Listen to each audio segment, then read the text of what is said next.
Savannah today is a modern metropolis, it has strived to hold on to its antebellum roots. Antebellum means before the war, in this case, the Civil War. Its rich Southern history is coupled together with the story of the war between the states. Savannah, the bastion of the Confederacy, was certainly beautiful, but it also had some brawn. Hello, my name is John Caramia. I'm the Director of Interpretive Programs for the Coastal Heritage Society here in Savannah, Georgia. Today we're at Old Fort Jackson here on Savannah River. The fort you're actually looking at was built and started in 1808 as part of Thomas Jefferson's coastal defenses. Old Fort Jackson is one of 3 Confederate forts to protect Savannah. It lies along the Savannah River, and its positioning defensively is quite advantageous. If you look at the river very closely at this particular point, there are 2 strategic reasons. One, it's the narrowest part of the channel between Savannah and Tybee, which is at the mouth of the Savannah River. The second reason for this fort's position is that it guards a super deep natural harbor in the river called 5 Fathom Hole. So large ocean-going ships, as they were coming up the river, actually to go to Savannah, if the tide was wrong, if they got this far and the tide was going out, they would anchor right out here in front of this particular point of land. This put all ships headed towards Savannah within range of Fort Jackson's guns. In fact, if you're here watching the ships, you can see how close they come. And it's especially if you're here when container ships come in and out of the Savannah Harbor and how close they do come.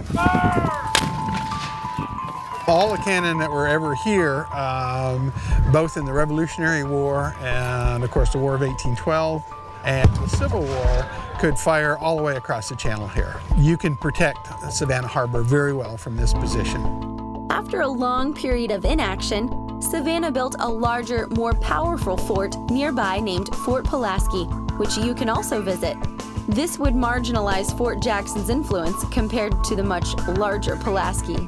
There was the feeling, of course, Pulaski would never fall.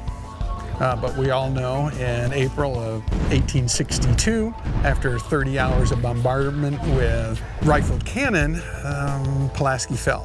Fort Pulaski was ordered to surrender by the Union.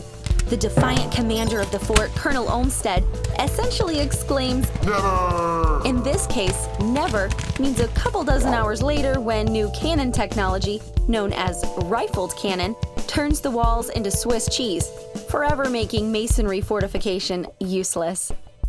And at that point, Fort Jackson, where we're standing, actually becomes the headquarters of all the river defenses for Savannah and was able to provide protection from Savannah because Savannians and Georgians felt that if Savannah was going to be taken, it was going to be taken from the east. No one thought that anyone could come from the west.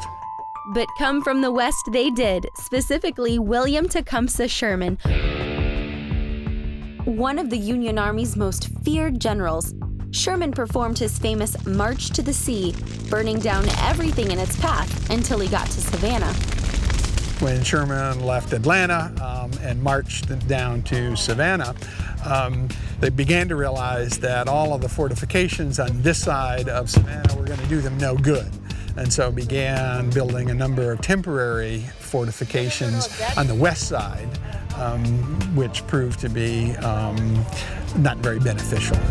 Legend has it that General Sherman didn't burn down Savannah because he thought it was too beautiful to ruin, but not everyone is buying it. I don't believe that Sherman did not burn the city because it was pretty. I think he did not burn it because he had connections here, family connections, and people he knew from the north.